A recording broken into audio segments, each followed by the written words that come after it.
Hi, ನಾನು ನಿಮ್ಮ ವಾಣಿ. ಇವತ್ತಿನ ಕ್ಲಾಸ್ನಲ್ಲಿ ನಿಮಗೆ ಕ್ಯಾಲಿಗ್ರಫಿನ ಬ್ರಷ್ ಪೆನ್ನಲ್ಲಿ ಯಾವ ರೀತಿ ಬರೆಯೋದು ಅನ್ನೋದನ್ನ ಹೇಳ್ಕೊಡ್ತೇನೆ. ನಾನಿಲ್ಲಿ ಡೂಮ್ಸ್ ಬ್ರ್ಯಾಂಡ್ ಅವರ ಬ್ರಷ್ ಪೆನ್ ತೆಗೆದುಕೊಂಡಿದ್ದೀನಿ. ಮೊದಲು ನಾವು ಸ್ಟ್ರೋಕ್ನ ಚೆನ್ನಾಗಿ ಪ್ರಾಕ್ಟೀಸ್ ಮಾಡಬೇಕು. ಯಾವ್ಯಾವ ರೀತಿ ಸ್ಟ್ರೋಕ್ಸ್ ಬರುತ್ತೆ ಅಂತಂದು ಕ್ಲಾಸ್ ವೈಸ್ ನಿಮಗೆ ಎಕ್ಸ್ಪ್ಲೇನ್ ಮಾಡ್ತಾ ಹೋಗ್ತೀನಿ. ಮೊದಲು ಯಾವ ಥರ ಸ್ಟ್ರೋಕ್ಸ್ ಇದೆ ಅಂತಂದರೆ, ಮೊದಲು ನಾವಿಲ್ಲಿ ಅಪ್ ಸ್ಟ್ರೋಕ್ ಅಂತಂದರೆ ಥಿನ್ ಸ್ಟ್ರೋಕ್ ಅಂತ ಹೇಳ್ತೀವಿ. ಆಮೇಲೆ ಡೌನ್ ಸ್ಟ್ರೋಕ್ಸು, ಥಿಕ್ ಸ್ಟ್ರೋಕ್ ಅಂತ ಹೇಳ್ತೀನಿ.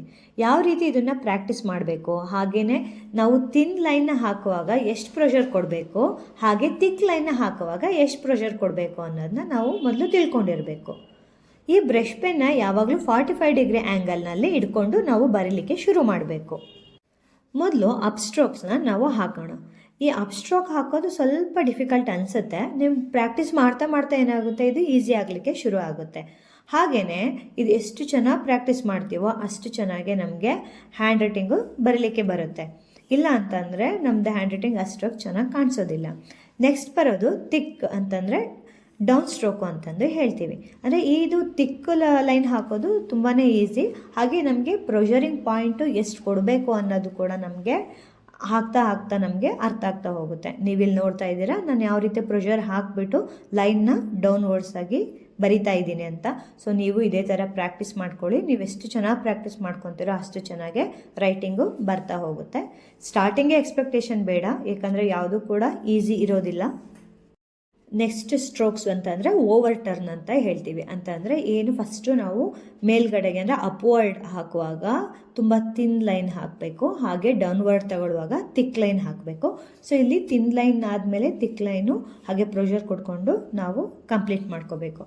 ಈ ರೀತಿ ನೀವು ಜಾಸ್ತಿ ಪ್ರಾಕ್ಟೀಸ್ ಮಾಡ್ಕೊಂಡು ಬನ್ನಿ. ಚೆನ್ನಾಗಿ ಬರೀಲಿಕ್ಕೆ ಸಾಧ್ಯ ಆಗುತ್ತೆ. ನೆಕ್ಸ್ಟ್ ಬರೋದು ಅಂಡರ್ ಟರ್ನು. ಈ ಅಂಡರ್ ಟರ್ನ್ ಸ್ಟ್ರೋಕ್ ಹಾಕುವಾಗ ನಾವು ತಿಕ್ಕಾಗಿ ಮೊದಲು ಹಾಕೋಬೇಕು. ಅಂದರೆ ತಿಕ್ ಲೈನ್ ಹಾಕಿದ ಮೇಲೆ ನೆಕ್ಸ್ಟ್ ಕರು ಬಂದುಬಿಟ್ಟು ಥಿನ್ ಲೈನಿಗೆ ಬರುತ್ತೆ.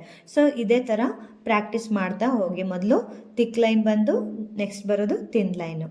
ಓಕೆನಾ? ಇದನ್ನು ಹೆಚ್ಚಿನದಾಗಿ ಪ್ರಾಕ್ಟೀಸ್ ಮಾಡ್ಕೊಳ್ಳಿ. ಎಷ್ಟು ಪ್ರಾಕ್ಟೀಸ್ ಆದಷ್ಟು ನಿಮ್ಗೇನಾಗುತ್ತೆ, ಸ್ಟ್ರೋಕ್ಸು ತುಂಬ ಈಸಿಯಾಗಿ ಕೈ ಮೂಮೆಂಟು ಸಾಧ್ಯ ಆಗುತ್ತೆ.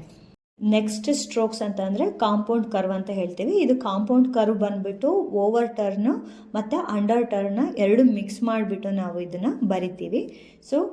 ಫಸ್ಟು ಯಾವ ಥರ ಬರಿಬೇಕು ಅನ್ನೋದನ್ನ ಸರಿಯಾಗಿ ನೋಡ್ಕೊಳ್ಳಿ. ಫಸ್ಟ್ ಈ ಕರು ಬರೆಯುವಾಗ ಓವರ್ ಟರ್ನ್ ಅಂತ ಅಂದರೆ ಫಸ್ಟು ಥಿನ್ ಲೈನು ಮೇಲೆ ಹೋಗಬೇಕು, ನಂತರ ಬರೋದು ಥಿಕ್ ಲೈನು, ನೆಕ್ಸ್ಟ್ ಬರೋದು ಅಂಡರ್ ಟರ್ನ್ ತಗೊಳ್ಳುವಾಗ ಥಿಕ್ ಲೈನು ಫಸ್ಟ್ ಬಂದು ಥಿನ್ ಲೈನು ಮೇಲ್ಗಡೆ ಹೋಗುತ್ತೆ. ಇದನ್ನು ನಾವು ಹೇಳ್ತೀವಿ ಕಾಂಪೌಂಡ್ ಕರ್ವ್ ಅಂತಂದು. ಇದು ತುಂಬ ಇಂಪಾರ್ಟೆಂಟ್ ಕರ್ವ್ ಆಗುತ್ತೆ, ಯಾಕಂದರೆ ಅಟ್ ಎ ಟೈಮು ಎರಡೂ ಕರುಗಳು ಜಾಯಿನ್ ಆಗಿ ಬರೋದೇ ನಮಗೆ ಕಾಂಪೌಂಡ್ ಕರ್ವ್ ಆಗಿದೆ. ಅದಕ್ಕೋಸ್ಕರನೇ ಸ್ವಲ್ಪ ಪ್ರಾಕ್ಟೀಸ್ ಜಾಸ್ತಿ ಮಾಡ್ಕೋಬೇಕು. ನೆಕ್ಸ್ಟ್ ಕರ್ವ್ ಬಂದುಬಿಟ್ಟು ಓವಲ್ ಶೇಪು. ಓವಲ್ ಶೇಪ್ ಬರೆಯುವಾಗ ಎಲ್ಲಿಂದ ಸ್ಟಾರ್ಟ್ ಮಾಡಬೇಕು ಅನ್ನೋದ್ರ ಬಗ್ಗೆ ನಮಗೆ ಗೊತ್ತಿರಬೇಕು. ಇಲ್ಲ ಅಂತಂದರೆ ಆ ಓವಲ್ ಶೇಪು ನೋಡಲಿಕ್ಕೆ ಚೆನ್ನಾಗಿ ಕಾಣಿಸೋದಿಲ್ಲ. ಯಾವಾಗಲೂ ಲೈನ್ ಬಿಟ್ಟು ಸ್ವಲ್ಪ ಕೆಳಗಡೆಯಿಂದ ನಾವು ಸ್ಟಾರ್ಟ್ ಮಾಡಿಕೊಂಡ್ರೆ ಕರ್ವು ನೋಡಲಿಕ್ಕೆ ತುಂಬ ಚೆನ್ನಾಗೇ ಕಾಣಿಸುತ್ತೆ. ಇದನ್ನು ಕೂಡ ಹೆಚ್ಚಿನದಾಗಿ ಪ್ರಾಕ್ಟೀಸ್ ಮಾಡ್ಕೊಳ್ಳಿ. ಪ್ರಾಕ್ಟೀಸ್ ಮಾಡ್ತಾ ತುಂಬ ಈಸಿ ಆಗುತ್ತೆ. ಯಾವುದೇ ಆಗಲಿ ಕ್ಯಾಲಿಗ್ರಫಿ ಅನ್ನೋದು ತುಂಬ ಈಸಿಯಾಗಿ ಬರೋದಿಲ್ಲ. ತುಂಬಾ ಪ್ರಾಕ್ಟೀಸ್ ಮಾಡಲೇಬೇಕಾಗುತ್ತೆ. ಓಕೆ, ನಾವು ನೆಕ್ಸ್ಟ್ ಕರುವಿಗೆ ಹೋಗೋದಾದರೆ ಅಸೆಂಡಿಂಗ್ ಲೂಪ್ ಅಂತ ಹೇಳ್ತೀವಿ. ಈ ಅಸೆಂಡಿಂಗ್ ಲೂಪ್ನ ಯಾವ ರೀತಿ ಹಾಕಬೇಕು ಅನ್ನೋದನ್ನ ಸರಿಯಾಗಿ ನೋಡ್ಕೊಳ್ಳಿ. ಇಲ್ಲಿ ನಾನು ಎಲ್ಲಿ ಪ್ರೆಷರಿಂಗ್ ಪಾಯಿಂಟ್ ಕೊಡ್ತಾ ಇದ್ದೀನಿ ಅನ್ನೋದ್ರ ಬಗ್ಗೆ ಸ್ವಲ್ಪ ಗಮನ ಇರಬೇಕು. ಓಕೆನಾ? ಈ ಅಸೆಂಡಿಂಗ್ ಲೂಪ್ನ ಯಾವ ರೀತಿಯಪ್ಪ ಅಂದರೆ ಮೇಲೆ ಅಪ್ವರ್ಡ್ ಹಾಕಬೇಕಂದ್ರೆ ತುಂಬ ಥಿನ್ ಲೈನಲ್ಲಿ ಬರೆದು ಡೌನ್ವರ್ಡ್ನ ಥಿಕ್ ಲೈನಲ್ಲಿ ನಾವು ಪ್ರೆಷರ್ ಕೊಟ್ಬಿಟ್ಟು ಬರಿಬೇಕು. ಈ ಥರ ಬರೆಯೋದನ್ನ ಪ್ರಾಕ್ಟೀಸ್ ಮಾಡ್ಕೊಳ್ಳಿ. ನೆಕ್ಸ್ಟ್ ಬರೋದೇ ಡಿಸೆಂಡಿಂಗ್ ಲೂಪ್ ಅಂದು. ಈ ಡಿಸೆಂಡಿಂಗ್ ಲೂಪ್ನ ಹಾಕುವಾಗ ನಾವು ಮೊದಲು ಪ್ರೆಷರ್ ಹಾಕಿಬಿಟ್ಟು ಲೈನ್ನ ಡೌನ್ವರ್ಡಲ್ಲಿ ಹಾಕ್ಕೋಬೇಕು. ನಂತರ ಏನು ಮಾಡಬೇಕು, ಅಪ್ವರ್ಡ್ನ ಥಿನ್ ಲೈನಲ್ಲಿ ಹಾಕ್ತಾ ಹೋಗಬೇಕು. ಈ ರೀತಿ ಇದನ್ನು ಪ್ರಾಕ್ಟೀಸ್ ಮಾಡಿ. ಡಿಸೆಂಡಿಂಗ್ ಲೂಪ್ ಹಾಕೋದು ಕೂಡ ತುಂಬಾ ಈಸಿಯಾಗಿ ನಿಮಗೆ ಬರುತ್ತೆ. ಇದೇ ಥರ ನೀವು ಪ್ರಾಕ್ಟೀಸ್ ಮಾಡ್ತಾ ಏನಾಗುತ್ತೆ ಅಂತಂದರೆ ಕರು ಹಾಕಲಿಕ್ಕೆ ತುಂಬ ಈಸಿಯಾಗಿ. ನಾವು ಓವರ್ ಆಲ್ ನೋಡುವಾಗ ಬೇಸಿಕ್ ಸ್ಟ್ರೋಕ್ಸ್ನ ಯಾವ್ಯಾವುದನ್ನು ಕಲ್ತಿದ್ದೀವಿ ಅಂತಂದು ಒಂದ್ಸಲಿ ರಿವಿಷನ್ ಮಾಡ್ತಾ ಹೋಗೋಣ. ಇಲ್ಲಿ ಬಂದು ಡೌನ್ ಸ್ಟ್ರೋಕು ಅಂದರೆ ಡೌನ್ ಸ್ಟ್ರೋಕ್ ಅಂದರೆ ನಿಮಗೆ ಗೊತ್ತಿದೆ, ಥಿಕ್ ಲೈನು ಬರಬೇಕು ಆ ಸ್ಟ್ರೋಕು. ಈ ಥಿಕ್ ಲೈನ್ನ ಬರೆಯೋದು ಈಸಿ ಇರುತ್ತೆ, ನೀವು ಪ್ರಾಕ್ಟೀಸ್ ಮಾಡ್ತಾ ಹೋಗಿ. ಹಾಗೆಯೇ ನೆಕ್ಸ್ಟ್ ಬರೋದು ಈ ತಿನ್ ಸ್ಟ್ರೋಕ್ ಬರುತ್ತೆ ಅಂದರೆ ಅಪ್ ಸ್ಟ್ರೋಕು, ಸ್ವಲ್ಪ ಪ್ರೆಷರ್ ಪಾಯಿಂಟ್ ಕಡಿಮೆ ಇಟ್ಕೊಂಡು ನಾವು ಬರಿಬೇಕು. ನೆಕ್ಸ್ಟ್ ಬಂದಿರೋದು ಓವರ್ ಟರ್ನ್. ಸೊ ಓವರ್ ಟರ್ನಲ್ಲಿ ನಿಮಗೆ ಹೇಳಿದ್ದೀನಿ, ಫಸ್ಟು ತುಂಬಾ ತಿನ್ ಲೈನ್ ಬಂದು ನೆಕ್ಸ್ಟ್ ಪ್ರೆಷರಿಂಗ್ ಪಾಯಿಂಟ್ ಹಾಕ್ಬಿಟ್ಟು ನೀವು ಥಿಕ್ ಲೈನ್ನ ಪ್ರಾಕ್ಟೀಸ್ ಮಾಡ್ಕೊಳ್ಳಿ. ನೆಕ್ಸ್ಟ್ ಸ್ಟ್ರೋಕ್ ಬಂದು ಅಂಡರ್ ಟರ್ನ್ ಅಂತ ಹೇಳ್ತೇವೆ. ಈ ಅಂಡರ್ ಟರ್ನ ಹಾಕುವಾಗ ಮೊದಲು ಪ್ರೆಷರ್ನ ಸ್ವಲ್ಪ ಜಾಸ್ತಿ ಹಾಕಿ ಡೌನ್ವರ್ಡ್ಸ್ ಬನ್ನಿ, ಅದಾದಮೇಲೆ ಅಪ್ವರ್ಡು ಪ್ರೆಷರ್ ಕಡಿಮೆ ಮಾಡಿ ನೀವು ಅಪ್ವರ್ಡ್ ಬರಬೇಕು. ಸೊ ಇದನ್ನು ನಾವು ಹೇಳ್ತೀವಿ ಅಂಡರ್ ಟರ್ನ್ ಕರ್ವ್ ಅಂತ ಹೇಳಿ. ಈ ಅಂಡರ್ ಟರ್ನ್ ಕರ್ವ್ ಆದಮೇಲೆ ನಾವು ನೆಕ್ಸ್ಟ್ ಹೋಗೋದಾದರೆ ಕಾಂಪೌಂಡ್ ಕರ್ವ್ ಅಂತ ಹೇಳ್ತೀವಿ. ಈ ಕಾಂಪೌಂಡ್ ಕರ್ವ್ ಅಂದರೆ ಈ ಓವರ್ ಟರ್ನ್ ಮತ್ತು ಅಂಡರ್ ಟರ್ನ ಮಿಕ್ಸ್ ಮಾಡಿ ನಾವು ಬರೆಯೋದು.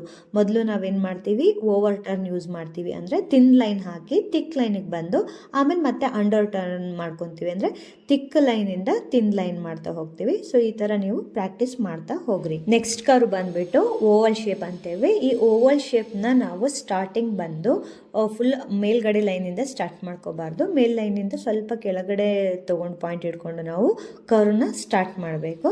ಫಸ್ಟು ಥಿಕ್ ಲೈನ್ ಸ್ಟಾರ್ಟ್ ಮಾಡಿ ಆಮೇಲೆ ತಿನ್ ಲೈನ್ಗೆ ಹಾಕಿ ಬಿಡಬೇಕು. ಸೊ ಇದನ್ನು ನಾವು ಓವಲ್ ಶೇಪ್ ಅಂತಂದು ಹೇಳ್ತೀವಿ. ನೆಕ್ಸ್ಟ್ ಬರೋದು ಅಸೆಂಡಿಂಗ್ ಲೂಪು. ನಿಮ್ಗೆ ಈಗಾಗಲೇ ಹೇಳಿದ್ದೀನಿ, ಅಸೆಂಡಿಂಗ್ ಲೂಪ್ನ ಸ್ಟಾರ್ಟಿಂಗು ತಿನ್ ಲೈನ್ ತೊಗೊಂಡು ಆನಂತರ ಡೌನ್ವರ್ಡ್ಸ್ ಥಿಕ್ ಲೈನ್ಗೆ ಬರಬೇಕು. ಸೊ ಈ ರೀತಿ ಇದನ್ನು ಕೂಡ ನೀವು ಪ್ರಾಕ್ಟೀಸ್ ಮಾಡ್ಕೊಳ್ಳಿ. ನೆಕ್ಸ್ಟ್ ಬಂದುಬಿಟ್ಟು ಡಿಸೆಂಡಿಂಗ್ ಲೂಪ್ ಅಂದು. ಸೊ ಡಿಸೆಂಡಿಂಗ್ ಲೂಪಲ್ಲೂ ಕೂಡ ಫಸ್ಟು ಥಿಕ್ ಲೈನ್ ಬಂದು ಆಮೇಲೆ ತಿನ್ ಲೈನ್ನ ನಾವು ಬರಿತಾ ಹೋಗ್ಬೇಕು. ನೀವು ಇದೇ ರೀತಿ ಬೇಸಿಕ್ ಸ್ಟ್ರೋಕ್ನ ಚೆನ್ನಾಗಿ ಪ್ರಾಕ್ಟೀಸ್ ಮಾಡ್ಕೋಬೇಕು. ಇದೆಲ್ಲನೂ ಡಿಪೆಂಡ್ಸ್ ಇರೋದೇ ಬೇಸಿಕ್ ಸ್ಟ್ರೋಕ್ಸ್ ಮೇಲೆ. ಸೊ ನಾವು down stroke, up stroke, over turn, ಹಾಗೆ ಅಂಡರ್ ಟರ್ನು, ಆಮೇಲೆ ಕಾಂಪೌಂಡ್ ಕರ್ವು, ಸೊ ಇವನ್ನ ಯಾವ ರೀತಿ ಹಾಕೋದು, ಓವಲ್ ಶೇಪ್ ಯಾವ ರೀತಿ ಹಾಕೋದು, ಅಸೆಂಡಿಂಗ್ ಲೂಪ್ ಯಾವ ರೀತಿ, ಹಾಗೆ ಡಿಸೆಂಡಿಂಗ್ ಲೂಪ್ ಯಾವ ರೀತಿ ಹಾಕೋದು ಅನ್ನೋದನ್ನ ಸರಿಯಾಗಿ ನಾವು ತಿಳ್ಕೊಂಡಿದ್ದೆ ಆದರೆ ಕ್ಯಾಲಿಗ್ರಫಿಲಿ ಹ್ಯಾಂಡ್ ರೈಟಿಂಗ್ ತುಂಬ ಚೆನ್ನಾಗಿ ನಾವು ಬರಿತಾ ಹೋಗ್ಬೋದು. ಸೊ ನೀವಿಲ್ಲಿ ನೋಡ್ತಾ ಇದ್ದೀರಾ ಬೇಸಿಕ್ ಸ್ಟ್ರೋಕು ಯಾವ್ಯಾವ ಇದೆ ಅಂತಂದು, ಇದು ಚೆನ್ನಾಗಿ ಪ್ರಾಕ್ಟೀಸ್